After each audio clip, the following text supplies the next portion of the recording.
Welcome to Pathshala. Today we are going to analyze and discuss about center of mass. First, we will try to analyze qualitatively what is center of mass. First, we will get some feeling about center of mass, and then we will put necessary formulations for calculating center of mass of discrete or continuous mass system. Your system may be discrete, maybe your system consists of only point particles distributed randomly here and there, or maybe your system may be continuous system, just like a rod, extended rod, or a ring, or a disc, or a sphere, or a cone, maybe anything. So first and foremost, we will qualitatively analyze what is center of mass. तो आप कुछ ऐसे समझो, मान लिया एक ball है, ठीक, बॉल है और उसको आपने किसी एंगल पे फेंक दिया है, कुछ वेलोसिटी देके प्रोजेक्ट कर दिया है, तो बॉल का जो मोशन होगा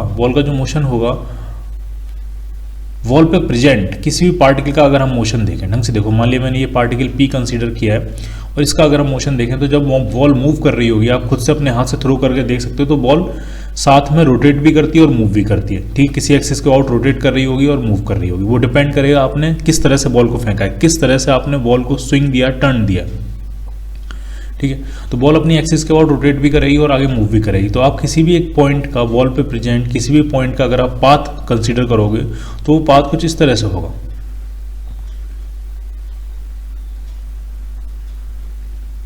इस तरह से, ठीक है। ये बड़ा कॉम्प्लेक्स पाथ होगा, ठीक है, क्योंकि वो पार्टिकल रोटेट भी कर रहा होगा और आगे मूव भी कर रहा होगा, ठीक है। और ऐसा पाथ सभी पार्टिकल्स का होगा, ठीक है, किसी का थोड़ा कम कॉम्प्लेक्स होगा, किसी का थोड़ा ज़्यादा कॉम्प्लेक्स होगा, बट कॉम्प्लेक्स पाथ होगा सभी पार्टिकल्स का। क्लियर है, ठीक है। लेकिन क्या आपको ये बात क्लियर है कि इस बॉल में कम से कम एक पॉइंट ऐसा जरूर प्रेजेंट होगा जिसका पाथ प्योरली पैराबोलिक होगा।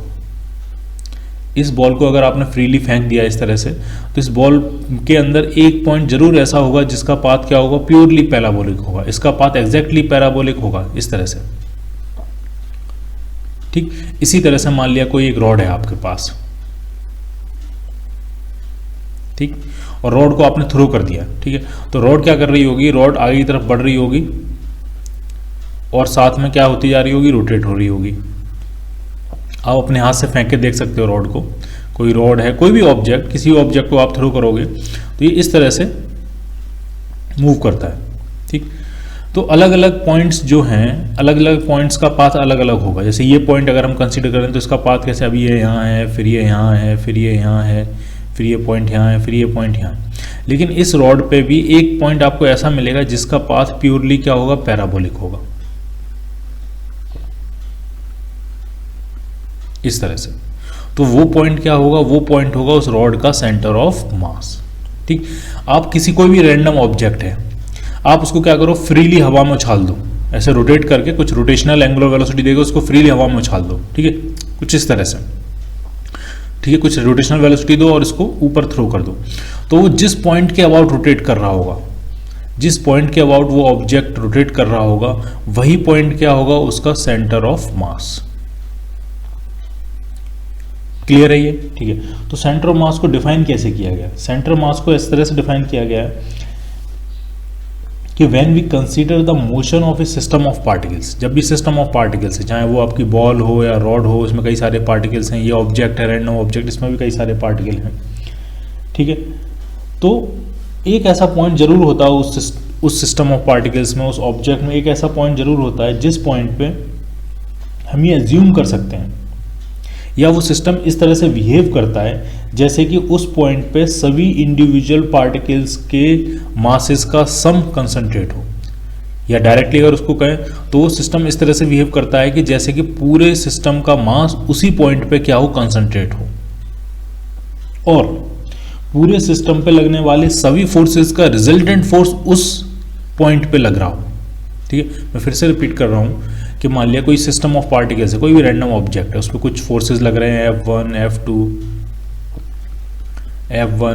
F2, F3, कई सारे वो मासेस से मिलके बना हुआ है, न्यूमरस नंबर ऑफ मासेस है।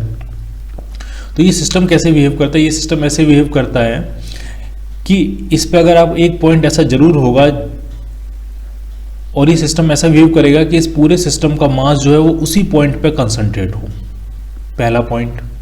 दूसरा पॉइंट, जितने भी सिस्टम पे फोर्सेस लग रहे हैं इन सब का रिजल्टेंट फोर्स उस पॉइंट पे लग रहा हो, और उसी पॉइंट को हम क्या कहते हैं, सेंटर ऑफ मास। ठीक, तो आप लिखना चाहो तो इसको लिख सकते हो,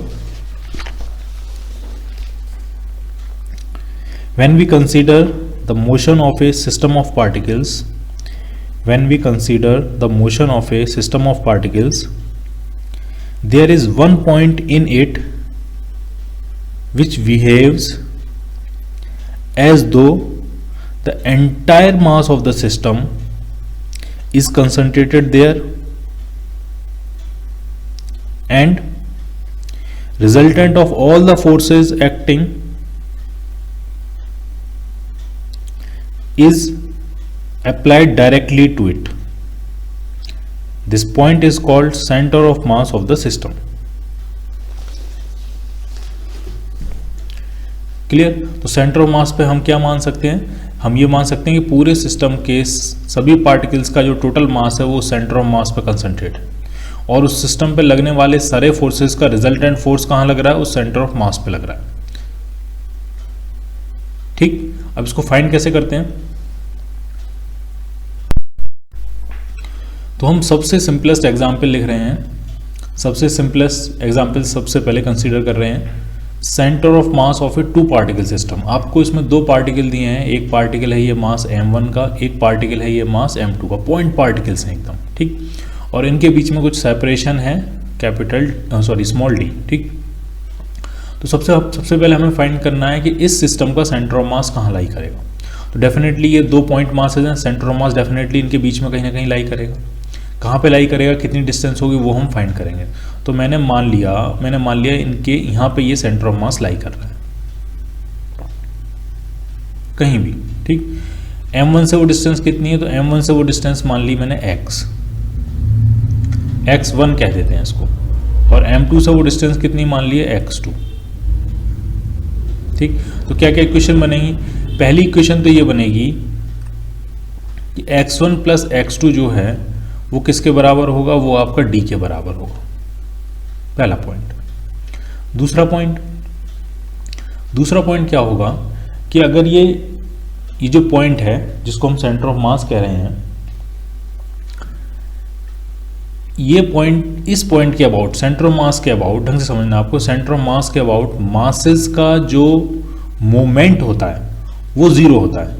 इसका मतलब सेंटर ऑफ मास से ये मास जो है वो m1 का मास कितनी डिस्टेंस पे, x1 डिस्टेंस पे, ये m2 का मास x2 डिस्टेंस पे। तो इसका मतलब m1 x1 किसके बराबर होगा, आपका m2 x2 के बराबर। मास को अगर डिस्टेंस से मल्टीप्लाई कर देंगे तो क्या मिल जाएगी आपको, मोमेंट ऑफ मास। इस मास को इसकी डिस्टेंस से मल्टीप्लाई कर दिया तो मोमेंट ऑफ मास। तो सेंटर ऑफ मास के about net moment of mass क्या होता है, जीरो होता है। तो वो तभी हो सकता है जब ये m1 का मास यहाँ से x1 डिस्टेंस पे है, m2 का मास यहाँ से x2 डिस्टेंस पे है, तो m1 x1 किसके बराबर होगा, m2 x2 के बराबर। क्लियर? तो सेकंड इक्वेशन आपकी भी बन रही है m1 x1 is equal to m2 x2। अब जरा इसको सॉल्व करते हैं। इसको, इस इक्वेशन को आप ऐसे भी कह सकते हो कि जो सेंटर ऑफ मास होता है वो हैवी ऑब्जेक्ट के पास होता है। अगर ये हैवी ऑब्जेक्ट है तो हैवी ऑब्जेक्ट के पास होता है, लाइट ऑब्जेक्ट से दूर होता है। तो सेंटर ऑफ मास की जो डिस्टेंस होती है वो मास के इन्वर्सली प्रोपोर्शनल होती है। सेंटर ऑफ मास की डिस्टेंस x1 है, ये m1 के इन्वर्सली प्रोपोर्शनल होगी, यानी x1 is inversely proportional to m1।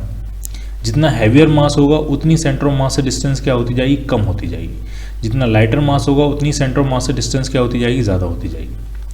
तो इसी तरह से x2 जो होगा वो किसके प्रोपोर्शनल होगा, वो 1/m2 के प्रोपोर्शनल होगा। अगर हम अभी डिवाइड कर दें दोनों इक्वेशंस को, तो x1/x2 जो आ जाएगा वो आपका आ जाएगा m2/m1।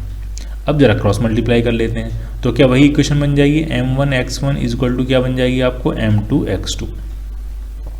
तो यही इक्वेशन आप इस कंसेप्ट से भी लगा सकते हो। इसमें हमने क्या यूज़ किया है कि distance of centre of mass is inversely proportional to the mass of the particle. ठीक, जितना पार्टिकल का मास ज़्यादा होगा उतना सेंटर ऑफ मास उसके करीब होगा।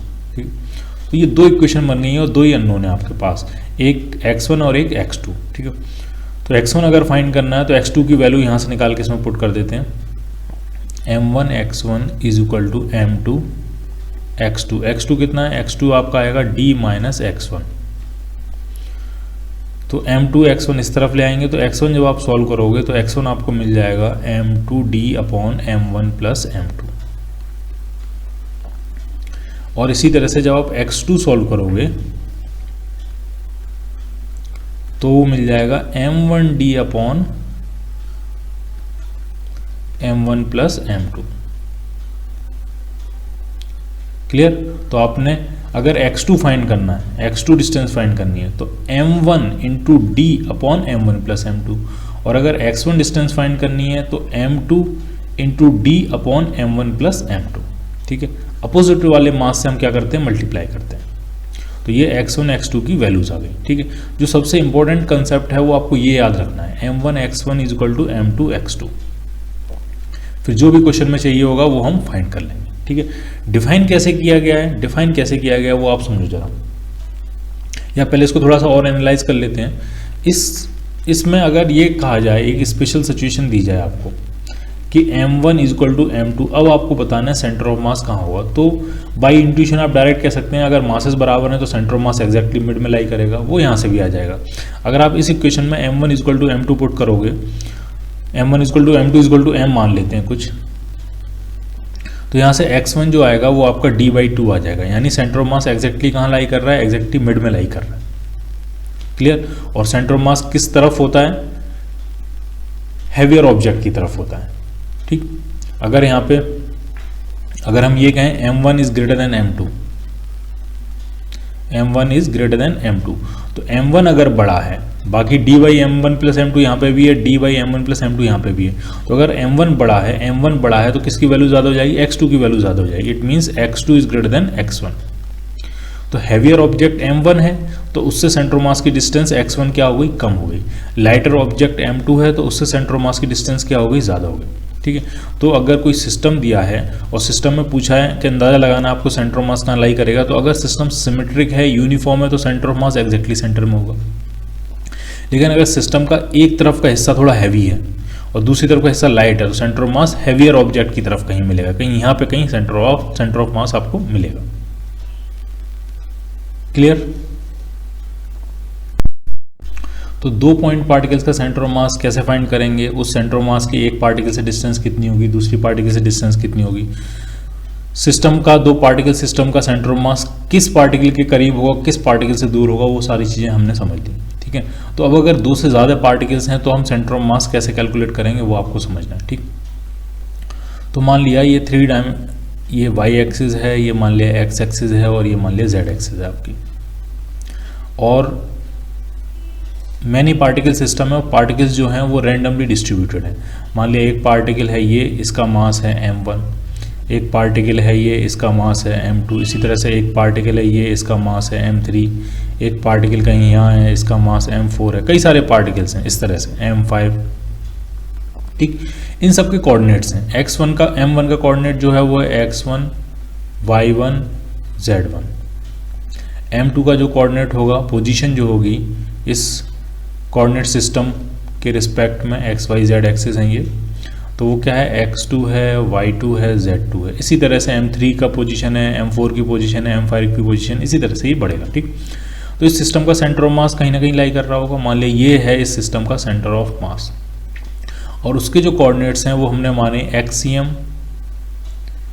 YCM, ZCM, ये इसके कोऑर्डिनेट्स हैं। तो हम फाइंड कैसे करेंगे, XCM कैसे फाइंड करेंगे, YCM कैसे फाइंड करेंगे, ZCM कैसे फाइंड करेंगे, तो बहुत सिंपल है। सिस्टम का डिस्क्रीट मास सिस्टम है ये, इसमें पॉइंट पार्टिकल्स हैं, तो जो XCM होता है वो सिंपली होता है m1 x1 plus m2 x2। इसी तरह से जितने भी पार्टिकल्स हैं उन सब के मासेस और उनके x कोऑर्डिनेट का प्रोडक्ट ऐड कर देना है upon total mass of the system, यानी m1 plus m2 plus m3, और ये total mass of the system हो गया। तो इस फॉर्मूले से आप फाइंड कर सकते हो XCM। और एक्स कोऑर्डिनेट जो है वो प्रॉपर एक्स कोऑर्डिनेट पुट करने हैं, मतलब पॉजिटिव एक्स कोऑर्डिनेट है तो पॉजिटिव वैल्यू पुट करनी है, नेगेटिव एक्स कोऑर्डिनेट है तो नेगेटिव वैल्यू पुट करनी है। इसी तरह से हम क्या फाइंड कर लेंगे, YCM। तो इस फॉर्मूले को अगर कंक्रीट फॉर्म में लिखें हम तो इस तरह से लिख सकते हैं उसको, कॉम्पैक्ट फॉर्म में, summation MIXI I from 1 to जितने नंबर ऑफ पार्टिकल्स है n divided by summation MI, ये टोटल मास सिस्टम का, I is equal to 1 to n, ये हो गया YCM। इसी तरह से आप क्या लिख सकते हो, ZCM। तो ZCM भी क्या हो जाएगा, M1Z1 plus M2Z2 plus M3Z3, sorry यहाँ पे XI नहीं होगा, YI होगा, YCM लिख रहे हैं हम, ठीक, YI। तो ZCM भी क्या होगा, M1Z1 plus M2Z2 plus M3Z3, उन सबको ऐड कर देना है upon total mass of the system. तो यही फॉर्मूला क्या बन जाएगा, summation I is equal to 1 to n MIZI upon total mass. Total mass को आप कैपिटल M से भी लिख सकते हो, ठीक। तो ये XCM, YCM, ZCM आ गया। अगर पोजीशन वेक्टर लिखना है, सेंटर ऑफ मास का पोजीशन वेक्टर अगर आपको लिखना है तो वो सिंपली क्या बनेगा, वो बनेगा M1R1 position vector of M1 plus M2R2, R2 क्या है, पोजीशन वेक्टर ऑफ M2। इसी तरह से सभी पॉइंट मासेस के पोजीशन वेक्टर मासेस के साथ मल्टीप्लाई करके ऐड कर देने upon total mass of the system. तो ये क्या बन जाएगा, ये पूरे सिस्टम के सेंटर ऑफ मास का पोजीशन वेक्टर मिल जाएगा। क्लियर है, ठीक है। अब इसको थोड़ा और एनालाइज करते हैं। मान लिया M1 का जो मास है वो मूव कर रहा है किसी वेलोसिटी V1 से इस तरफ, कोई वेलोसिटी है V1 इसकी, M2 के मास की भी कुछ वेलोसिटी है, वेलोसिटी V2, इसी तरह से M3 के मास की भी कुछ वेलोसिटी है। सारे मासेस जो हैं अलग अलग वेलोसिटी से मूव कर रहे हैं। तो जो सेंटर ऑफ मास है वो भी हो सकता है मूव कर रहा हो, तो उसकी वेलोसिटी कितनी होगी। तो उसके लिए आपको क्या करना है, इस इक्वेशन को डिफरेंशिएट करना है टाइम के रिस्पेक्ट में। तो drCm/dt सेंटर ऑफ मास की पोजीशन का डिफरेंशिएशन टाइम के रिस्पेक्ट में इज इक्वल टू क्या हो जाएगा, 1 upon total mass of the system. तो ये लिखा ही हुआ है, अंदर डिफरेंशिएट करोगे तो मास तो कांस्टेंट है, M1 R1 चेंज कर रहा है तो ये हो जाएगा dR1/dt। M1 पार्टिकल मूव कर रहा है तो उसका पोजीशन वेक्टर चेंज करेगा। इसी तरह से M2 टाइम्स dR2/dt। इसी तरह से हम सबको ऐड कर देना, ठीक। तो ये क्या है, ये है वेलोसिटी ऑफ सेंटर ऑफ मास। तो इसको आप लिख सकते हो VCM इज इक्वल टू क्या बन रहा है, ये क्या है, ये है V1, फर्स्ट पार्टिकल की पोजीशन जिस रेट से चेंज हो रही है वही तो उसकी वेलोसिटी होगी। तो ये जो इक्वेशन बनने वाली है ये बनने वाली है M1V1 प्लस M2V2, इसी तरह से सब सारे टर्म्स ऐड कर देने upon total mass of the system. Clear. इसी इक्वेशन को एक बार और डिफरेंशिएट करोगे तो एक्सेलरेशन आ जाएगा सेंटर ऑफ मास का।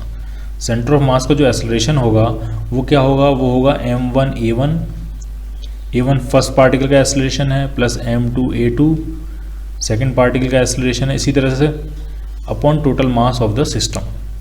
अब जरा आप देखो, इस M से अगर मैं इस तरफ मल्टीप्लाई कर दूं तो ये हो जाएगा total mass of the system या फिर total mass of the centre of mass. Centre of मास का जो मास होता है वो क्या होता है, वो टोटल सिस्टम के मास के बराबर होता है, क्योंकि सेंटर ऑफ मास को हम कंसीडर ही ऐसे करते हैं कि वो पॉइंट जिस पे सिस्टम का टोटल मास कंसंट्रेटेड हो। तो M into ACM is equal to क्या हो जाएगा, M1A1 प्लस M2A2। क्लियर। अब यार इसको देखो, ये है क्या, ये M1A1 क्या है, तो ये M1 मास इंटू एक्सेलरेशन है, मास इंटू एक्सेलरेशन फोर्स के बराबर होता है। तो ये फर्स्ट पार्टिकल पे लगने वाला फोर्स है, फर्स्ट पार्टिकल पे लगने वाला फोर्स है, फर्स्ट पार्टिकल पे लगने वाला नेट फोर्स है, ये सेकंड पार्टिकल पे लगने वाला नेट फोर्स है, इसी तरह से थर्ड पार्टिकल पे लगने वाला नेट फोर्स। इन सबको आप ऐड कर रहे हो तो क्या मिलने वाला है आपको, तो पूरे सिस्टम पे लगने वाला नेट फोर्स होगा ये फर्स्ट पार्टिकल पे लगने वाला net force plus second particle पे लगने वाला नेट फोर्स, इन सब का आपने वेक्टर सम कर दिया। तो ये पूरे सिस्टम पे लगने वाला नेट फोर्स है, और वो आगे इसके बराबर रहा है, वो आ रहा है सेंटर ऑफ मास पे लगने वाले नेट फोर्स के बराबर। यानी पूरे सिस्टम पे जो टोटल फोर्सेस लगते हैं उन सब का नेट फोर्स, हम ऐसा मान सकते हैं कि उन सब का नेट फोर्स कहाँ लग रहा है, सेंटर ऑफ मास पे लग रहा है। तो वो ये इक्वेशन से पता लगता है कि पूरे सिस्टम पे लगने वाला सारे फोर्सेस का जो रिजल्टेंट फोर्स होता है वो आप कहाँ लगा सकते हो, वो आप अपने सेंटर ऑफ मास पे अप्लाई कर सकते हो। क्लियर? ठीक। अब यहां से एक इंपॉर्टेंट पॉइंट और समझना है आपको। इस इक्वेशन को गौर से देखो, अगर इसमें मैं मास से मल्टीप्लाई कर दूं इस तरफ ले जाके, तो क्या बन जाएगा, तो ये बन जाएगा m times V C M is equal to क्या होगा, ये m1v1 प्लस m2v2, इसी तरह से सारे टर्म्स आप ऐड कर दोगे। तो ये है क्या, ये क्या है, ये है फर्स्ट पार्टिकल का मोमेंटम p1 लिख सकते हो आप इसको, प्लस ये क्या है, ये सेकंड पार्टिकल का मोमेंटम p2।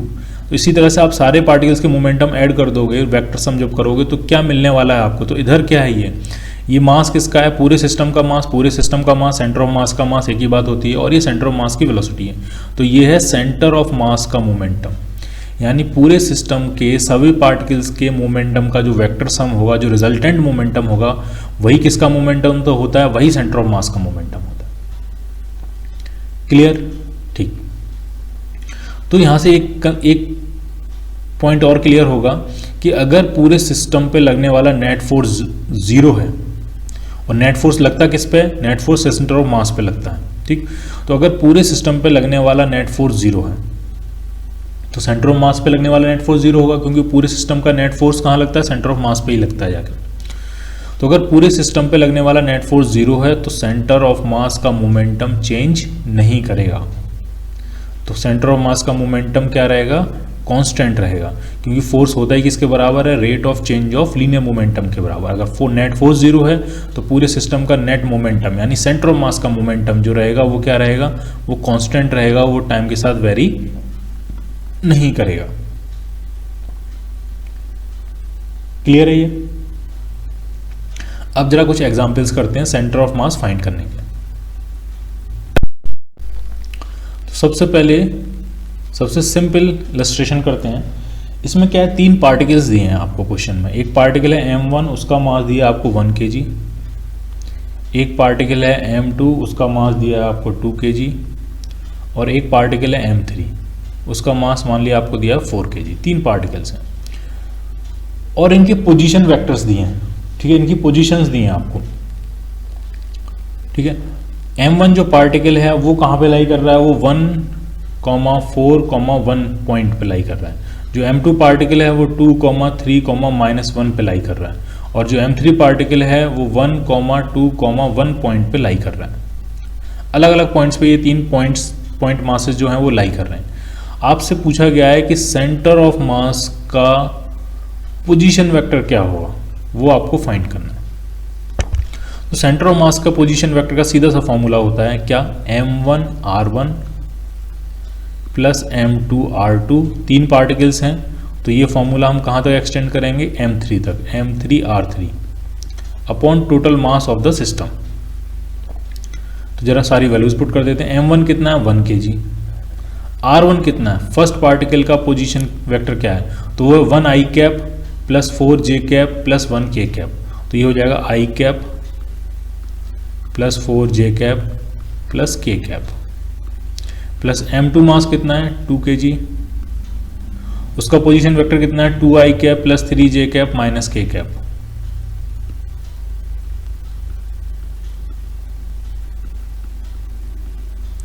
प्लस m3 मास कितना है, 4 kg, और उसका पोजीशन वेक्टर कितना है, तो वो है i cap plus 2 j cap plus k cap upon total mass of the system.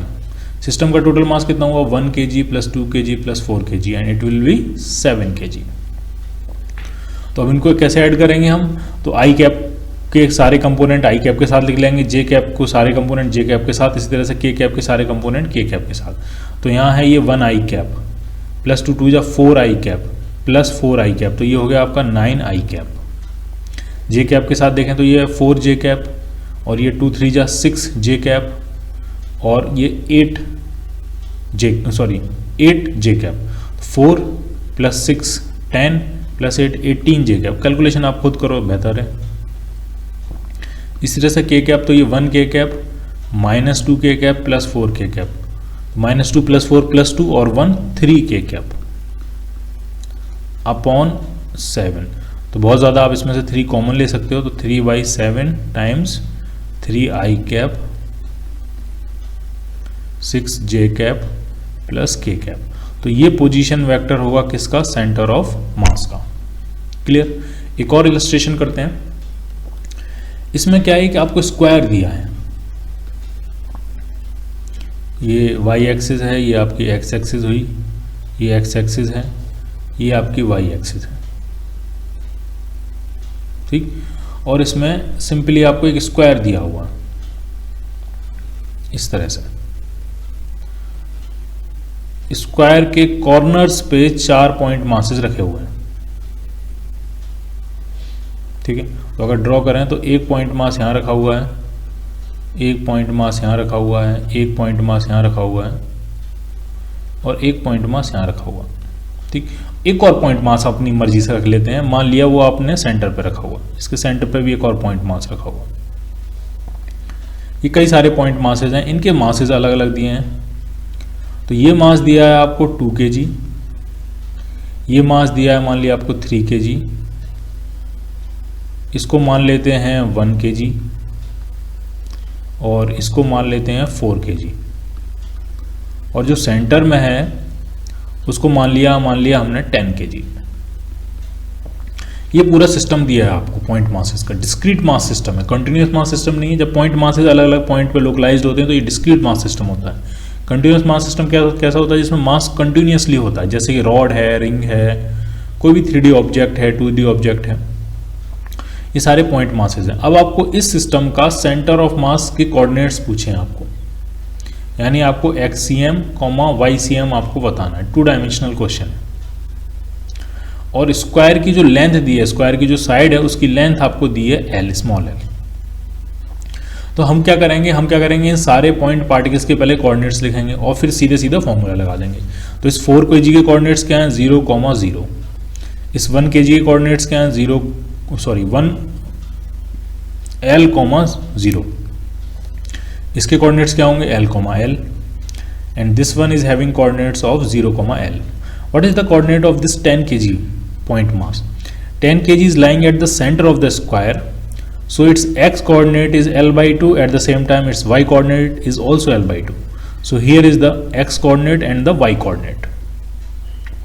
Now we are going to apply simple formula of XCM. What is XCM? XCM is simply m1 x1 plus m2 x2 plus m3 x3 dot dot dot so on till n, and here n is 5. We are having only 5 particles.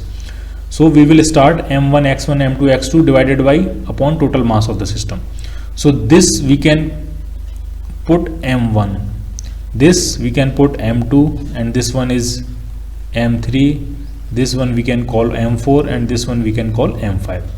So what is m1 x1? m1 is 4 kg and x1 is 0, plus what is m2 x2? m2 is 1 kg and x2 is L। इसी तरह से m3 x3 करेंगे तो ये 3 kg into L हो जाएगा। m4 x4 करेंगे तो ये 2 kg इंटू 0 हो जाएगा, और m5 x5 करेंगे तो ये 10 kg इंटू L by 2 हो जाएगा।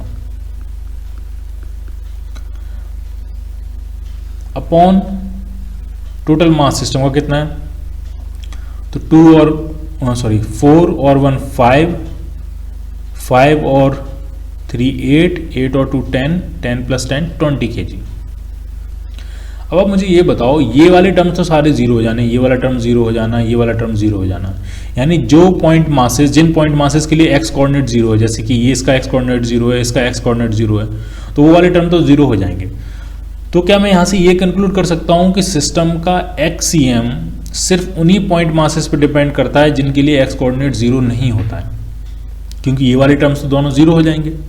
तो सिर्फ ऊपर जो टर्म्स बचेंगे, सिर्फ वही टर्म्स बचेंगे, उन्हीं पॉइंट मासेस के टर्म्स बचेंगे जिन पॉइंट मासेस का एक्स कोऑर्डिनेट जीरो नहीं है।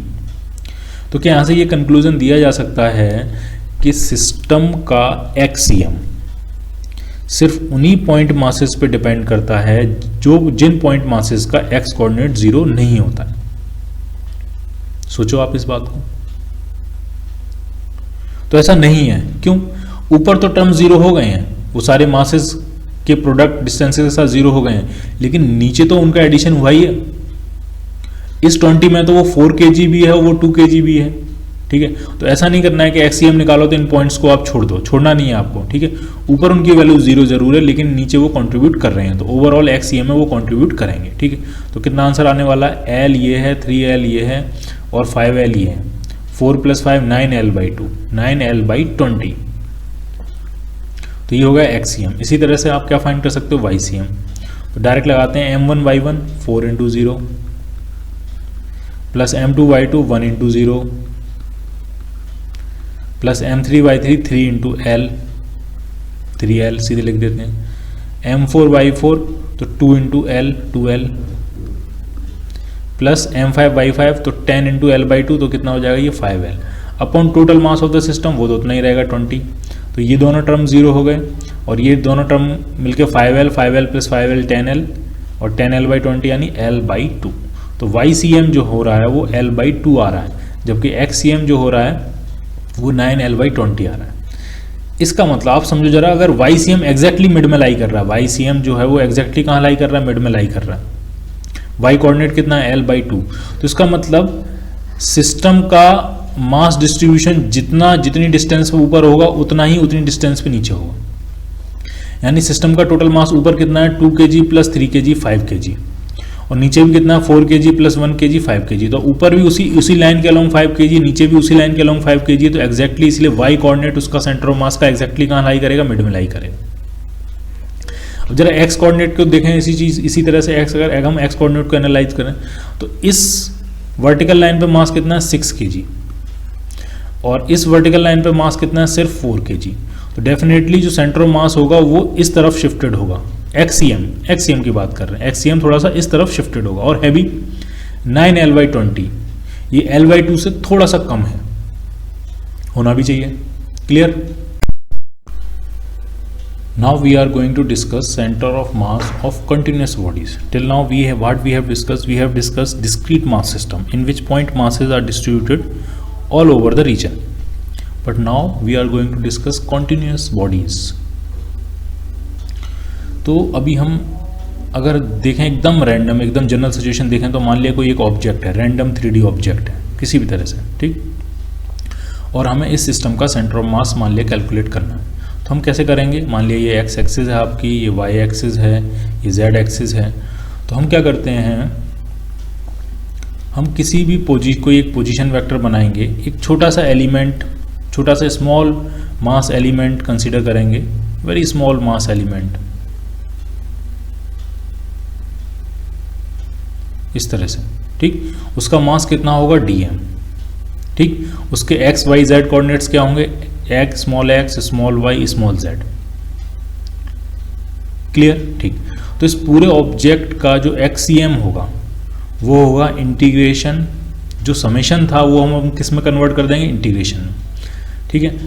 समेशन, और समेशन किस चीज़ का होता था, अगर आप याद करो, समेशन इस तरह से होता था MI/XI, ठीक, upon total mass of the system. तो समेशन किस में कन्वर्ट हो गया, इंटीग्रेशन में।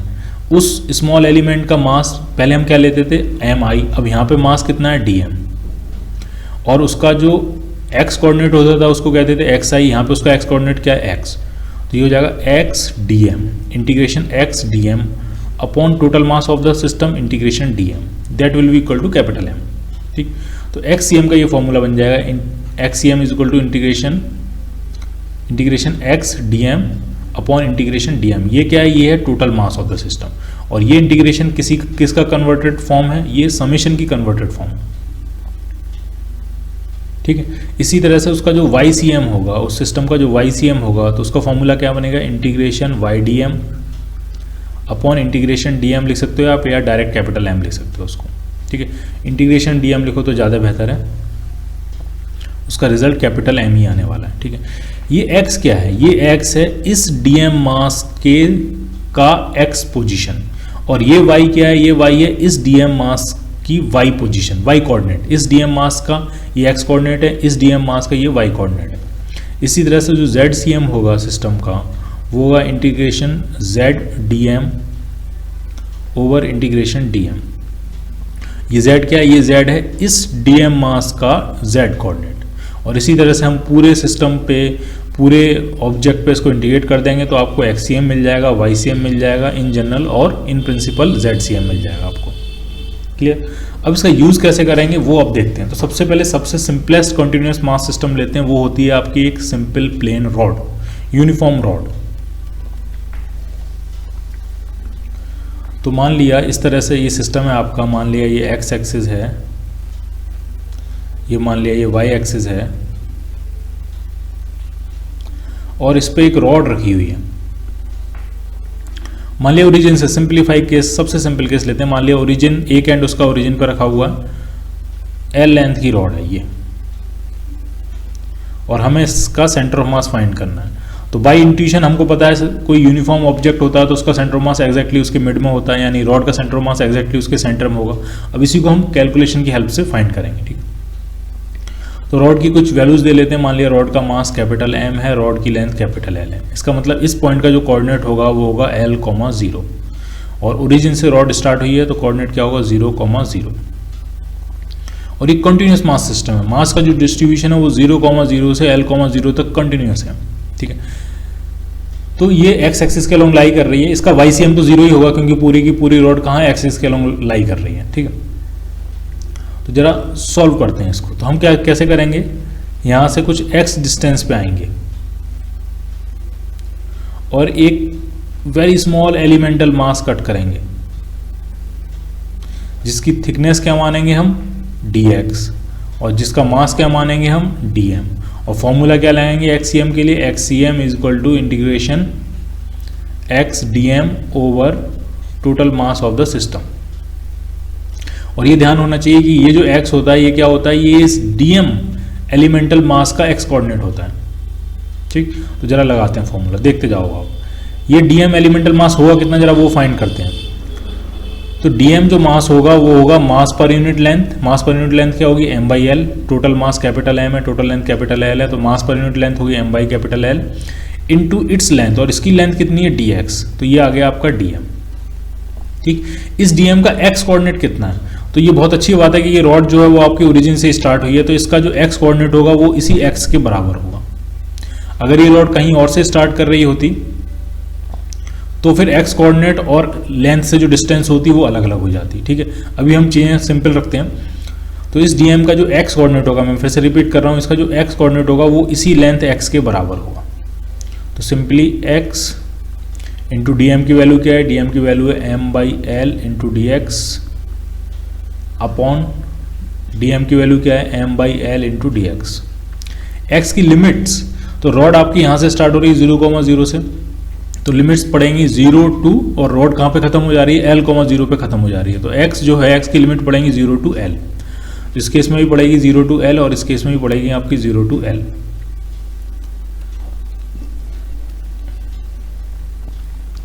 जो कांस्टेंट उनको बाहर लिख लेते हैं, तो m/l यहाँ से कांस्टेंट आएगा, m/l यहाँ से कांस्टेंट आएगा बाहर, तो ये दोनों आपस में क्या हो जाएंगे, कैंसिल आउट। x dx का इंटीग्रेशन कितना हो जाएगा x²/2 और लिमिट्स 0 to l। नीचे सिंपली क्या है dx का इंटीग्रेशन सिंपली क्या हो जाएगा x और लिमिट्स 0 to l। सारी वैल्यू पुट कर देते हैं, तो ऊपर आपका बन जाएगा l²/2 और नीचे सिंपली क्या बन जाएगा l, एक l से एक l कैंसिल आउट हो गया, तो xcm मिल गया आपको l/2।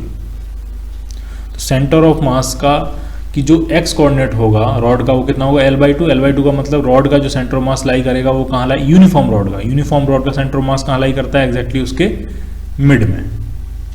ठीक, अगर ये रॉड कुछ इस तरह से होती तो क्या फर्क पड़ता,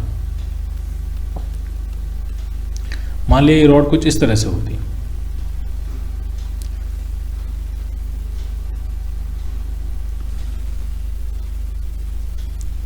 ये मान लिया आपकी x एक्सिस है, ये मान लिया आपकी y एक्सिस है, और जो रॉड लाई कर रही है वो ओरिजिन से न स्टार्ट होके कहीं इस तरह से लाई कर रही है, यूनिफॉर्म रॉड है, इस तरह से ये रॉड लाई कर रही है, यानी उसका ये जो कोऑर्डिनेट है ये मान लिया कुछ भी कह देते हैं इसको हम -l/2, 0 से लेकर ये जो कोऑर्डिनेट है इसको कह देते हैं 3l/2, 0, यानी रॉड की जो टोटल लेंथ है वो 2l के बराबर है। ठीक है, तो अब इस तरह का अगर क्वेश्चन होता तो हम सब कुछ ऐसे ही करते हैं, बस फाइनली कहाँ चेंज करते हैं हम, यहाँ इस क्वेश्चन में भी हम वैसे ही करेंगे। इस पॉइंट से x डिस्टेंस पाएंगे, एक छोटा सा एलिमेंट कंसीडर करेंगे, उसका मास लिखेंगे dm, और उस dm का x कोऑर्डिनेट इस x के बराबर होगा।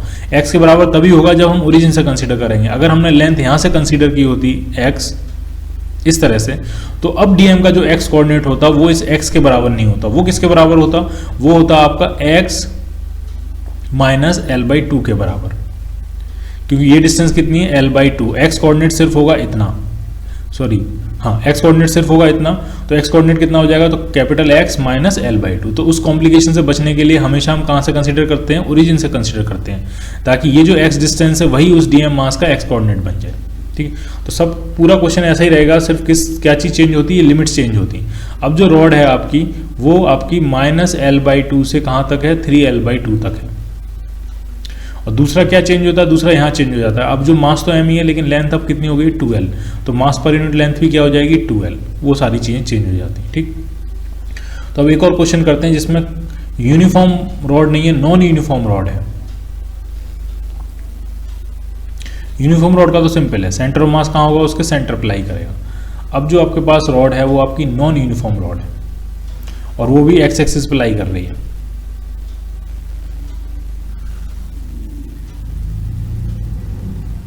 मान लिया ये रॉड है आपकी, ठीक है। इसकी जो लीनियर मास डेंसिटी दी है, जिसको हम लैम्डा लिखते हैं, लीनियर मास डेंसिटी, वो आपको दी है a प्लस बी एक्स। ए और बी पॉजिटिव कॉन्स्टेंट्स हैं।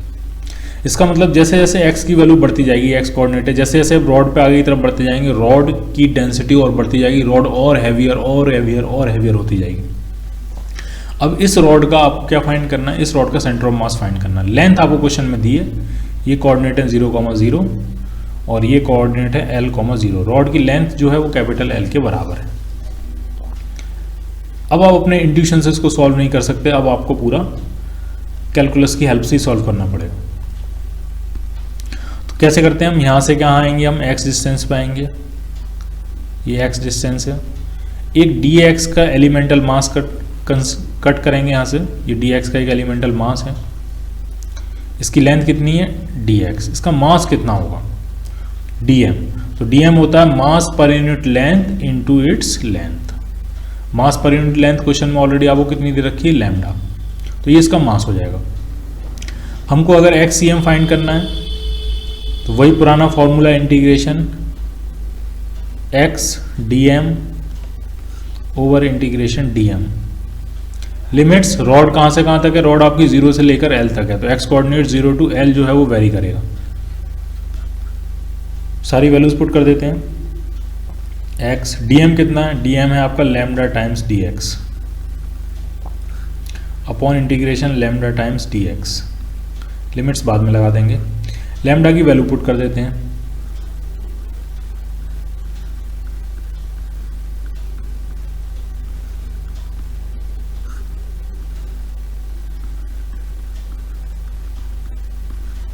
ठीक, अब जरा इंटीग्रेट करते हैं। तो ये है ax, और जब x का यहाँ मल्टीप्लाई होगा तो ये हो जाएगा bx स्क्वायर। तो ax का इंटीग्रेशन जो होगा वो होगा ax square by 2 plus bx square का इंटीग्रेशन होगा bx cube by 3। Limits rod आपकी कहाँ से कहाँ लाई कर रही है? 0 टू l अपॉन नीचे a का इंटीग्रेशन ax प्लस bx का integration bx square by 2। Limits 0 to l। सारी वैल्यूज पुट कर देते हैं। Final limit minus initial limit, तो फाइनल लिमिट पुट करोगे तो ये आ जाएगा al square by 3 by 2, sorry al square by 2 plus bl cube by 3 minus 0। जब 0 पुट करोगे तो सब कुछ 0 हो जाएगा। नीचे क्या आ जाएगा? नीचे आ जाएगा al plus bl square by 2 minus 0। तो एक तो ये होगा, एक l कॉमन लेके कैंसिल आउट कर लेंगे, तो यहाँ से एक l चला जाएगा, यहाँ पे l का स्क्वायर बचेगा, यहाँ से एक l चला जाएगा और यहाँ से एक l चला जाएगा, और सब कैंसिल आउट हो जाएंगे। तो क्या बचने वाला है? इधर बचने वाला है al by 2 plus bl square by 3 upon a plus bl by 2। LCM ले लेते हैं। अब सिर्फ कैलकुलेशन है। तो ऊपर एलसीएम कितना आ जाने वाला 6, 3AL plus 2BL square upon नीचे एलसीएम कितना आ जाएगा 2, तो 2A plus BL।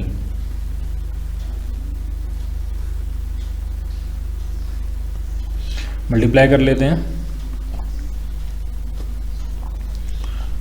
3AL plus 2BL square upon 2A plus BL, और क्या बचेगा, और नीचे बचेगा आपका 3।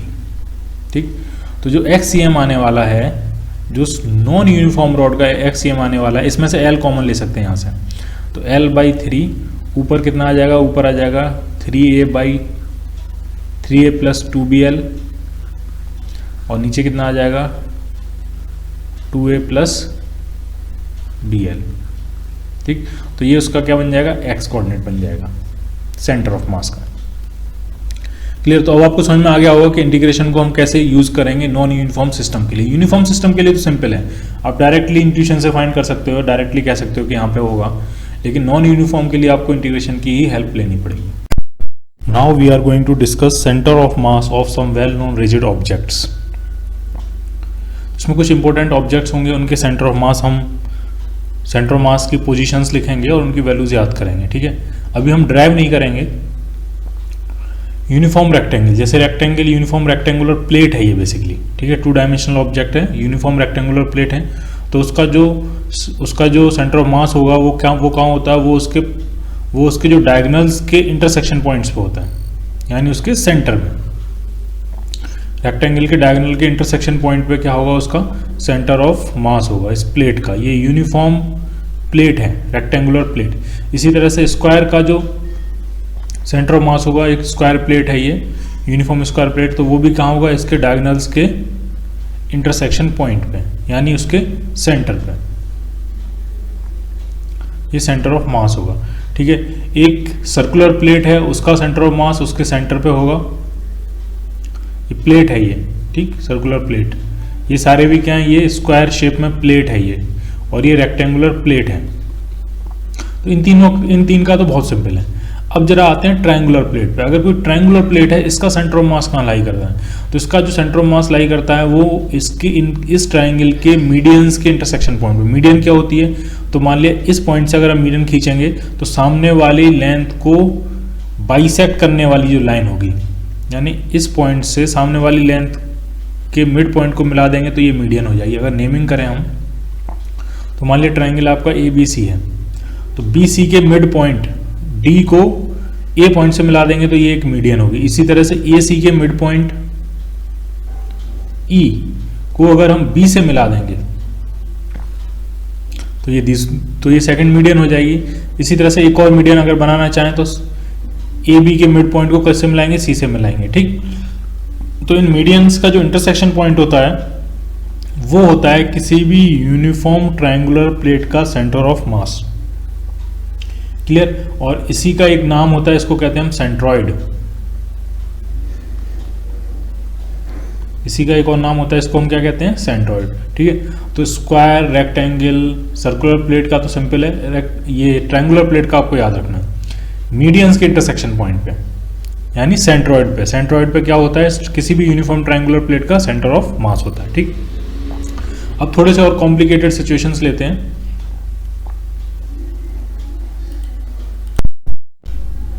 नेक्स्ट है यूनिफॉर्म सेमी सर्कुलर रिंग। एक रिंग है, हाफ रिंग है, सेमी सर्कुलर रिंग है, इसका सेंटर ऑफ मास कहाँ लाई करेगा, तो जब रिंग कंप्लीट होती है तो रिंग का सेंटर ऑफ मास उसके सेंटर पे लाई करता है। अब डेफिनेटली हाफ पार्ट आपने रिमूव कर दिया है तो इसका मतलब सेंटर ऑफ मास कहीं ऊपर की तरफ इस डायरेक्शन में थोड़ा ऊपर की तरफ शिफ्ट हो गया होगा। तो अब जो इसका सेंटर ऑफ मास होता है वो इस रिंग के सेंटर से कितना ऊपर होता है, तो ये वैल्यू आपको याद रखनी है 2r/π। इन सारी वैल्यूज को हम बाद में प्रूव करेंगे, ड्राइव करेंगे बाद में हम इंटीग्रेशन की हेल्प से। तो रिंग, सेमी सर्कुलर रिंग का जो सेंटर ऑफ मास होता है वो इसके सेंटर O से कितना ऊपर होता है, 2r/π। नेक्स्ट है आपका यूनिफॉर्म सेमी सर्कुलर प्लेट। ठीक है, ये 2 डायमेंशनल ऑब्जेक्ट है और ये सेमी सर्कुलर प्लेट है, ये शीट है बेसिकली। इसका जो सेंटर ऑफ मास होता है इसके अपने सेंटर ओ से कितना ऊपर शिफ्टेड होता है, तो ये जो डिस्टेंस होती है ये आपके आती है 4r/3π।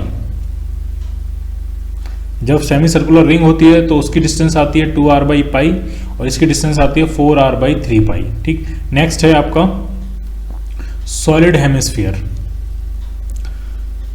आधा हेमिस्फीयर है ये, आधा स्फीयर है ये हेमिस्फीयर।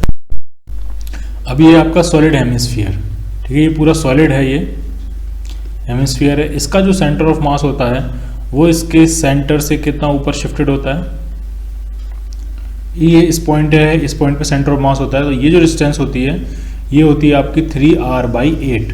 कैपिटल आर लिख लेते हैं, कैपिटल आर चल रहा है। तो अपने सेंटर से वो कितना ऊपर होता है सेंटर ऑफ मास इसका, 3r/8 डिस्टेंस। आर क्या होगी, आर होगी इस सॉलिड हेमिस्फीयर की रेडियस। अब है आपका हेमिस्फेरिकल शेल। हेमिस्फेरिकल शेल में जो सेंटर ऑफ मास होता है उसकी जो डिस्टेंस होती है, इसी तरह से हेमिस्फेरिकल शेल होगी, बस वो शेल है, ये आपका सॉलिड स्फीयर है, उसकी जो डिस्टेंस होती है वो होती है r/2। ये याद रखना बड़ा सिंपल है। हेमिस्फेरिकल शेल में उसका जो सेंटर ऑफ मास होता है उसके सेंटर से कितना ऊपर होता है, r/2 डिस्टेंस ऊपर होता है। ठीक, अब बात करते हैं सॉलिड कोन की। इस तरह का आपका एक कोन है,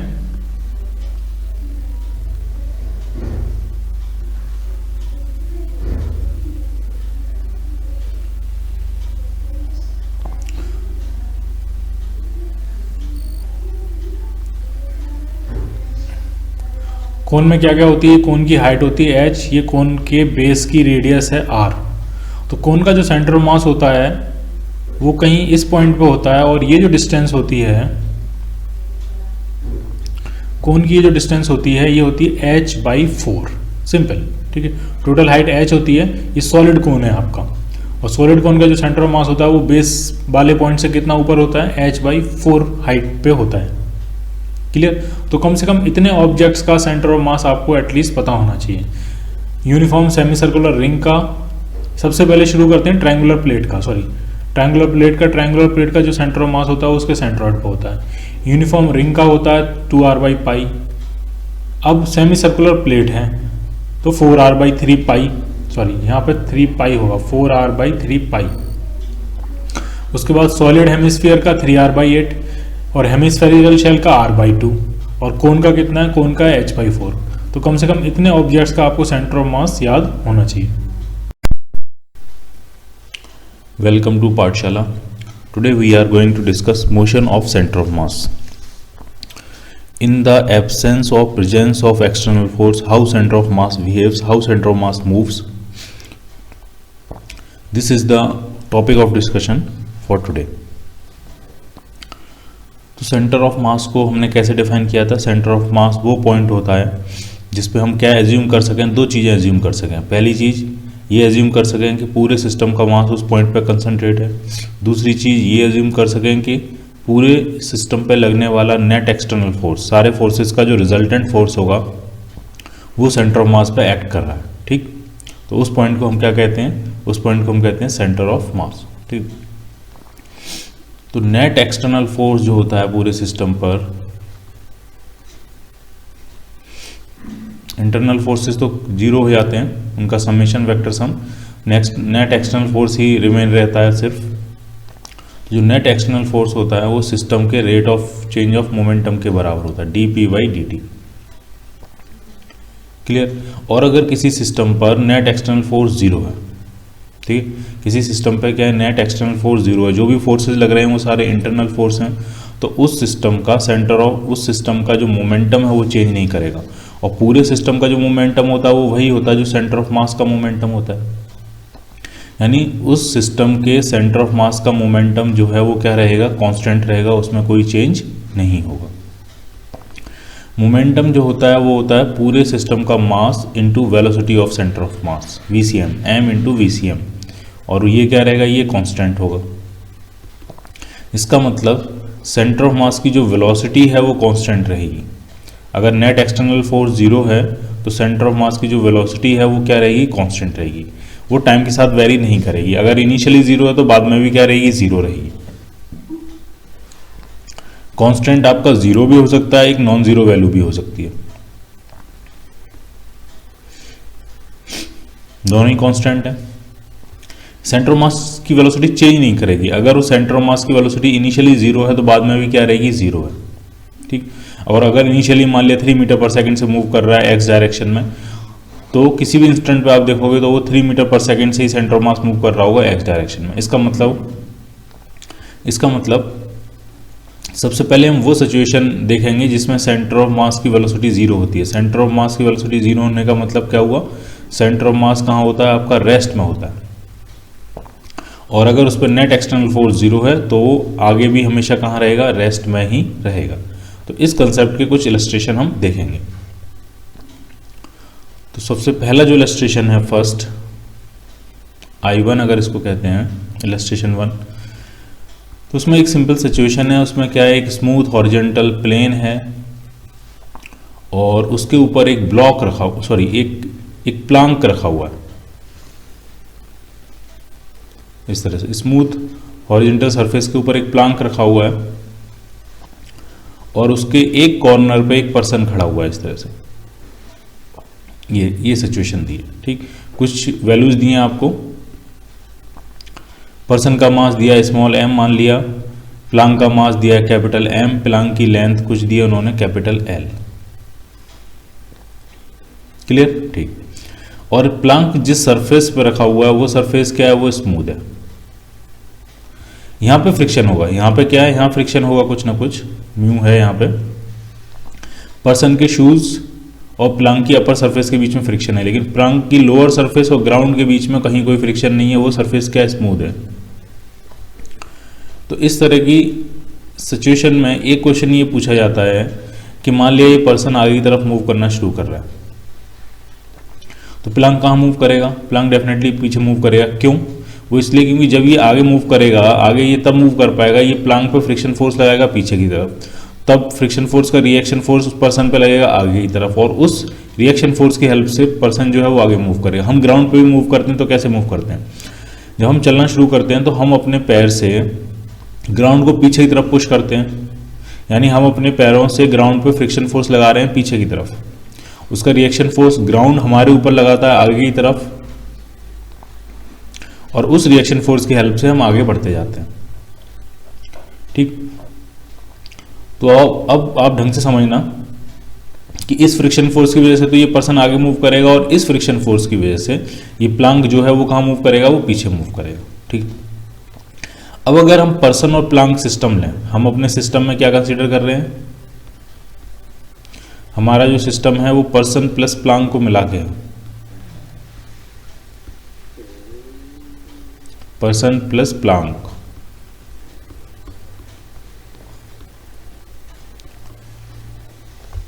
ठीक है। तो ढंग से समझो आप, इस पर्सन प्लस प्लांक सिस्टम पे हॉरिजॉन्टल डायरेक्शन में नेट एक्सटर्नल फोर्स जीरो है, जो भी लग रहा होगा वर्टिकल डायरेक्शन में लग रहा होगा, ठीक है। इस पर mg नीचे की तरफ लगेगा, इस पर कैपिटल mg नीचे की तरफ लगेगा, नीचे से ग्राउंड से नॉर्मल रिएक्शन n ऊपर की तरफ लगेगा। जो भी कुछ फोर्सेस लग रहे हैं वो वर्टिकल डायरेक्शन में, उनका भी अगर आप नेट निकालोगे तो वो भी जीरो आ जाएगा। खैर अभी हम हॉरिजॉन्टल मोशन देख रहे हैं तो हम सिर्फ हॉरिजॉन्टल डायरेक्शन से कंसर्न है। तो मैं ये कह रहा हूं कि इस पूरे सिस्टम पर x डायरेक्शन में नेट एक्सटर्नल फोर्स क्या है, जीरो है। सिर्फ दो ही फोर्स लग रहे हैं, वो फ्रिक्शन फोर्स और वो भी एक्शन रिएक्शन पेयर है सिस्टम के अंदर। जब एक्शन रिएक्शन पेयर सिस्टम के अंदर है तो उनका नेट कितना हो जाएगा, जीरो हो जाएगा। क्लियर। तो हॉरिजॉन्टल डायरेक्शन में अगर नेट एक्सटर्नल फोर्स जीरो है तो हॉरिजॉन्टल डायरेक्शन में जो मोमेंटम होगा, एक्स डायरेक्शन में जो मोमेंटम होगा वो क्या रहेगा, कांस्टेंट होगा। इसका मतलब एक्स डायरेक्शन की जो वेलोसिटी होगी सेंटर ऑफ मास की, पूरे सिस्टम का मोमेंटम कांस्टेंट है तो सेंटर ऑफ मास की जो वेलोसिटी होगी वो भी क्या होगी, कांस्टेंट होगी। इनिशियली सब कुछ रेस्ट में था, यानी इनिशियली सेंटर ऑफ मास की वेलोसिटी जीरो थी, तो फाइनली भी क्या होगी, जीरो, हर इंस्टेंट पे जीरो होगी। तो ये जो कांस्टेंट है ये किसके बराबर है, ये जीरो के बराबर है। यानी सेंटर ऑफ मास जो है आपका वो आपका कहाँ है, रेस्ट में है, और रेस्ट में ही बना रहेगा। क्लियर। अगर सेंटर ऑफ मास रेस्ट में है तो कुछ चीजें आपको समझनी है बहुत इंपॉर्टेंट, इनको अलग से देख लेते हैं। वो इस प्रॉब्लम से रिलेटेड नहीं है, वो इन जनरल सबके लिए है। तो ढंग से समझना है। मान लिया 2 बॉडी सिस्टम है, एक ऑब्जेक्ट का मास m1 है, दूसरे ऑब्जेक्ट का मास m2 है। बहुत ढंग से समझना है इसको। और ये इनका मान लिया कहीं इनका ये सेंटर ऑफ मास है, और सेंटर ऑफ मास आपका रेस्ट में बना हुआ है। नेट एक्सटर्नल फोर्स 0 है, initially centre of mass rest में था, आगे भी हर इंस्टेंट पे सेंटर ऑफ मास रेस्ट में बना रहेगा। ठीक, सेंटर पर रेस्ट में बना हुआ है। तो आप जरा ढंग से समझो इसको कि अगर मान लिया ये इस तरफ शिफ्ट करता है, m1 का मास इस तरफ शिफ्ट करता है x1, तो डेफिनेटली m2 को किस तरफ शिफ्ट करना पड़ेगा? अगर सेंटर ऑफ मास उसी पोजीशन पे रेस्ट में रहना है तो डेफिनेटली m2 को इस तरफ शिफ्ट करना पड़ेगा। कॉमन सेंस स्टफ है। कितना शिफ्ट करना पड़ेगा? तो वो मान लिया x2 है। तो ये रिलेशन ये होता है कि अगर सेंटर ऑफ मास वहीं के वहीं रुका हुआ है तो m1 x1 जो होगा वो किसके बराबर होगा? m2 x2 के बराबर होगा। इस रिलेशन को हम कई बार यूज करेंगे। अगर m1 इस तरफ शिफ्ट कर रहा होता अंदर की तरफ, मान लिया y1 डिस्टेंस, तो m2 को भी अंदर की तरफ शिफ्ट होना पड़ता अगर सेंटर ऑफ मास को उसी पोजीशन पे फिक्स रखना है। मान लिया y2 distance, m1 y1 shift हो गया, m2 y2 शिफ्ट हो गया, और सेंटर ऑफ मास वहीं रेस्ट में बना हुआ है, तो भी क्या इक्वेशन बनती है? m1 y1 equal to m2 y2।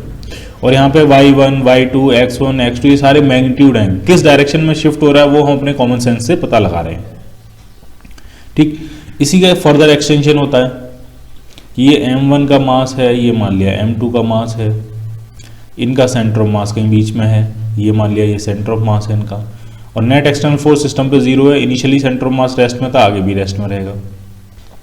अब अचानक से m1 इस तरफ मूव करना शुरू कर देता है v1 की स्पीड से, और सेंटर ऑफ मास को अगर उसी पॉइंट पे रेस्ट में रखना है तो m2 भी इस तरफ मूव करेगा v2 की स्पीड से।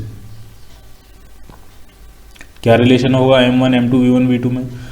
जो रिलेशन ये था m1 x1 equal to m2 x2, इसी इक्वेशन को एक बार आप डिफरेंशिएट कर दो तो m1 इन times dx1 by dt equal to m2 times dx2 by dt। तो वो क्या रिलेशन बन जाएगा? वो बन जाएगा m1 v1 equal to m2 v2। ठीक, मैं फिर से रिपीट कर रहा हूँ, v1 v2 यहाँ पे सिर्फ क्या है? मैग्नीट्यूड्स हैं। डायरेक्शन हम अपने हिसाब से हमने चूज कर ही लिए हैं। हमको पता है कि अगर ये v1 से इस तरफ जा रहा होगा ब्लॉक तो डेफिनेटली ये वाला ब्लॉक, ये वाली बॉल या ब्लॉक v2 से इस तरफ जाएगा। मैग्नीट्यूड कितना होगा v2 का वो हम यहां से निकालेंगे। ठीक है, अगर ये इस तरफ एसिलेट कर रहा है a1 एसिलेशन से, और अगर ये इस तरफ एसिलेट कर रहा है a2 एसिलेशन से, और सिस्टम मास सेंटर ऑफ मास आपका रेस्ट में है, तो उसकी वेलोसिटी भी 0 होगी, उसका एसिलेशन भी 0 होगा। तो वो कब होगा? वो होगा जब m1 a1 किसके बराबर होगा? m2 a2 के बराबर होगा। ठीक है, तो ये सारा जो कंसेप्ट है इसको हम आने वाली ऑलमोस्ट सभी प्रॉब्लम्स में यूज करेंगे। तो इसको आपको अलग से लिख लेना है और समझ लेना है। अब वापस अपने क्वेश्चन पे आते हैं।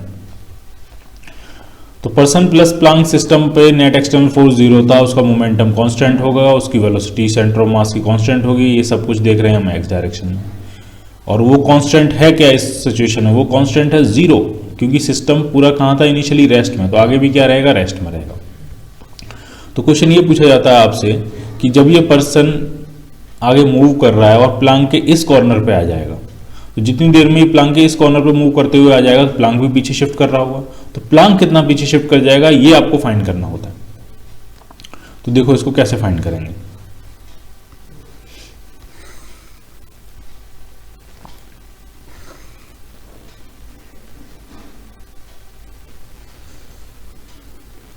ये आपकी इनिशियल सिचुएशन है।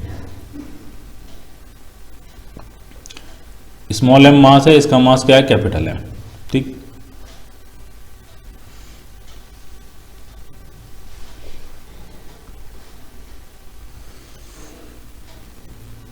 अब मान लिया पर्सन मूव करते हुए इस कॉर्नर पे आ गया, प्लांक पीछे शिफ्ट हो गया, तो जो नई सिचुएशन है, फाइनल सिचुएशन, वो मान लिया ये है।